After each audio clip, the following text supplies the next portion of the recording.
Chapter 37. Blue Suede Shoes. Carl Perkins. Originally released as a single. Sun, 1956. Written by Carl Perkins. This song is the handwriting on the wall, loaded with menacing meaning, a signal to gatecrashers, snoops and invaders. Keep your nose out of here. Mind your own business. Whatever you do, stay away from my shoes. You'd like to be on a good footing with everyone, but let's face it, there's a harshness to your nature that might go unsuspected, and it can be downright nasty when it comes to your shoes, especially when it comes to your shoes. Your shoes are your pride and joy, sacred and dear, your reason for living, and anyone who scrapes or bruises them is putting himself into jeopardy. Accidentally or out of ignorance, it doesn't matter.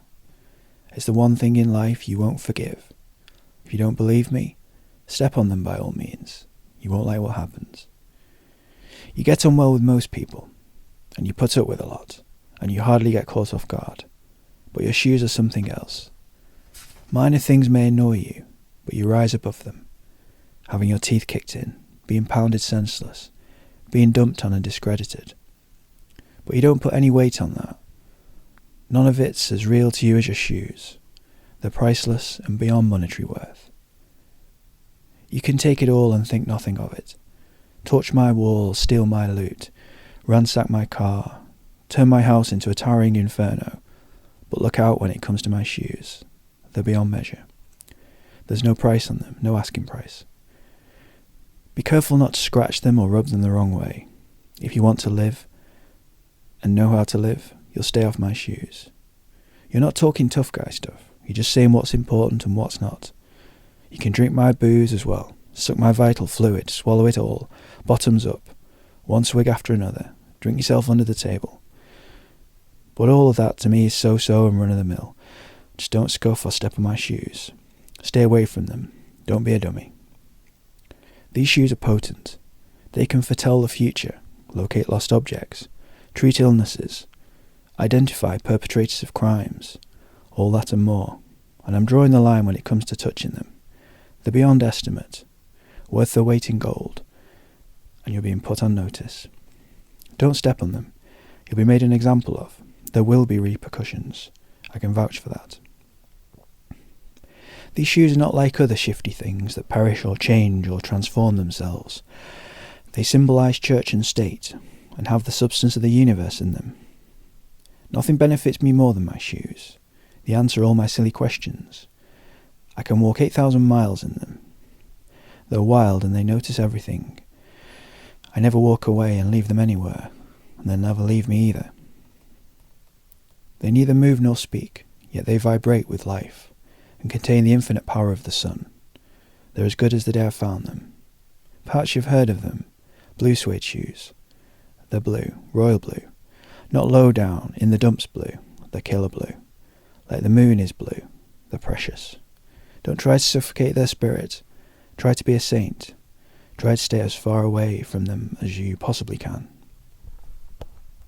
There are more songs about shoes than there are about hats, pants and dresses combined. Ray Price's Keep Walking Back to Him. Betty Lou got a new pair. Chuck Willis didn't want to hang his up.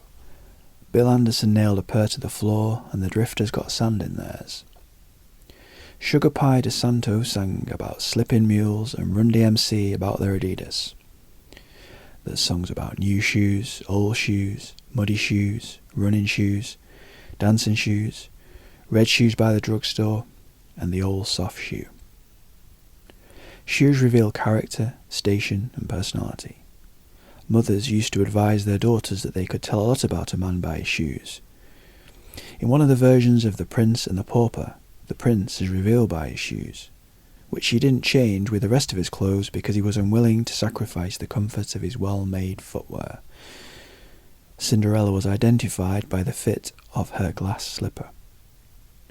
Felix Edmundovich Dzerzhinsky, a.k.a. Iron Felix, trusted consort to both Lenin and Stalin, led the early Soviet secret police organization known as the Cheka. During the Red Terror, the beginning of the Russian Civil War in 1918, Lenin asked him how many executions the checker was responsible for. Dzerzhinsky suggested they count the number of shoes and divide by 2. But for all that shoes revealed, they did not give up their secrets easily. It's only a recent thing that clothing, including footwear, emblazoned the manufacturer's name upon itself. Workwear often did. Take Levi Strauss's jeans. Guarantee of durability, for instance. But the better the clothing, the softer it proclaimed its lineage. Your foot would obscure the signature on the insole, and like the Mafia code, the omerta, there was nothing revealed on the tongue. Sure, you could walk down 14th Street or the corresponding bargain mart in any city and buy a knockoff pair of Pradas, Bruno Maglas or Stacey Adamses, but you weren't about to fool a cognoscenti. You didn't need to see the name to recognise the shoddiness of the workmanship, the vinyl in lieu of leather, the crimping of the faux alligator. Snoop Dogg would never find the knockoffs on point, much less write a song about them. When you're young, it's hard to have enough money to have the nicest car in the neighbourhood or the biggest house, but you might just be able to have the sharpest shoes. They become a point of pride, worth taking care of.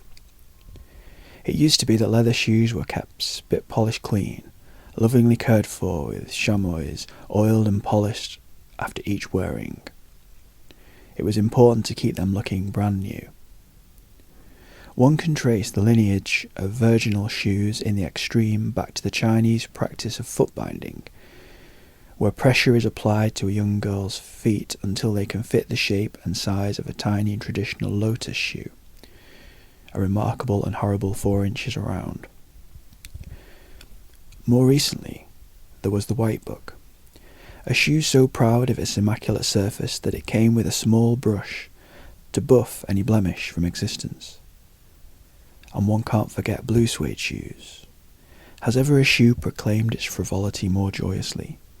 Has any article of clothing ever said more plainly that it wasn't meant for the farm, that it wasn't made to step in pig shit?